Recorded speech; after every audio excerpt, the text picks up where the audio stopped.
Hai, kembali lagi nih. Tadi sudah bahas tentang radang. Nah, sekarang kita akan bahas tentang penyembuhan luka. Oke, kenapa penyembuhan luka kaitannya erat banget dengan radang? Karena fase yang pertama dari penyembuhan luka adalah fase radang, yang berlangsung dari saat terjadi luka sampai 3 atau 6 hari ke depannya. Proses penyembuhan luka ini terbagi menjadi 3. Selain fase radang, ada fase proliferasi, dan yang paling terakhir adalah fase maturasi. Ada beberapa faktor yang bisa bikin penyembuhan luka ini terpengaruh. Faktor yang paling pertama adalah usia. Anak-anak punya chance untuk penyembuhan luka lebih cepat dibandingkan lansia. Karena lansia otomatis sudah mengalami penurunan fungsi tubuh, khususnya di fungsi penghasil kolagen untuk sistem kulitnya atau sistem integumen. Lalu yang kedua yang menjadi faktor untuk penyembuhan luka adalah nutrisi.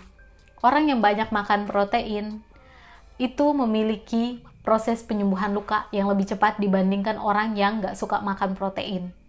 Lalu yang ketiga faktor yang berpengaruh adalah penyakit yang diderita oleh orang yang bersangkutan. Contohnya seperti penyakit diabetes mellitus.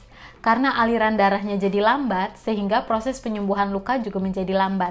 Dan yang paling terakhir yang berpengaruh terhadap proses penyembuhan luka adalah medikasi.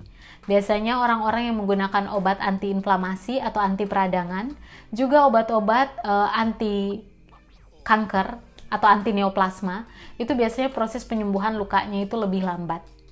Oke, sekarang kita bahas ke fase radang saat terjadi luka.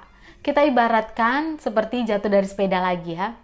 Saat jatuh dari sepeda, otomatis luka itu menjadi tidak beraturan. Ya, sisi kiri, sisi kanan, atau ujungnya kita nggak tahu. Karena robekannya mungkin agak dalam.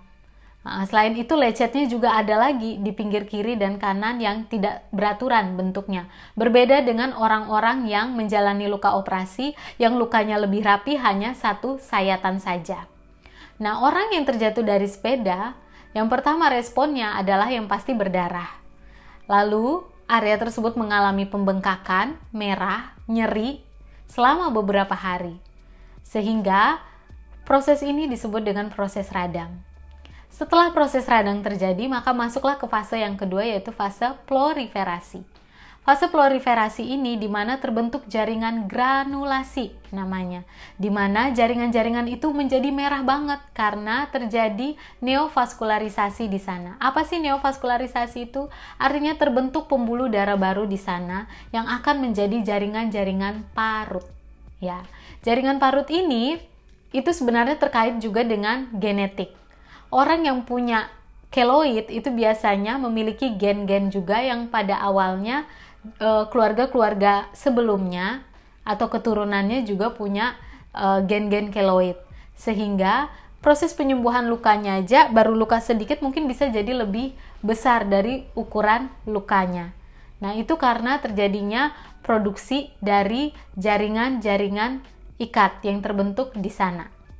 Lalu, di dalam fase proliferasi ini yang paling penting, setelah terjadi neovaskularisasi tadi, maka akan terbentuk kulit-kulit baru di sana. Dan kulit-kulit itu akan berbentuk keropeng dan sangat gatal.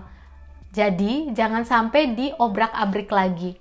Karena kalau seandainya keropeng itu diobrak-abrik lagi, ya bisa lagi terjadi perdarahan dan akan memperlambat proses proliferasi.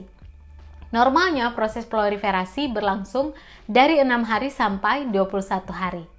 Proses yang paling terakhir adalah tahap maturasi, di mana jaringan ikat sudah terbentuk dan kulitnya itu sudah kembali ke bentuk semula. Ya, sekalipun berbeda mungkin bentuknya menjadi lebih gelap. Orang-orang yang punya keturunan biasanya orang-orang Afrika atau orang-orang yang berkulit gelap, biasanya bentuk bekas lukanya itu menjadi lebih gelap dari bentuk kulit awalnya. Hal ini juga dipengaruhi oleh produksi dari jaringan ikat yang lebih banyak dibandingkan orang-orang yang berkulit putih. Nah, proses maturasi ini berlangsung selama 21 hari sampai 1 tahun atau 2 tahun ke depannya. Mungkin teman-teman pernah lihat ya iklan yang menampilkan bahwa untuk menyembuhkan bekas luka supaya lukanya bisa kembali ke awal, maka perlu dioleskan salah satu salep. Dan salah satu salep itu hanya bekerja sampai waktu 2 tahun setelah luka itu terjadi. Hal itu kenapa? Karena memperhitungkan fase maturasi ini. Setelah 2 tahun, itu tidak akan bisa lagi kembali kulitnya ke bentuk yang semula. Oleh karena itu, kalau teman-teman mau pakai salep yang seperti itu, pertimbangkan luka awalnya itu terjadinya kapan. Oke, itu info dari Bakul Keperawatan terkait dengan penyembuhan luka. Semoga berguna buat teman-teman dan sampai ketemu di video selanjutnya. Kalau memang ada yang mau ditanyakan, silahkan tinggalkan komentar. Ciao!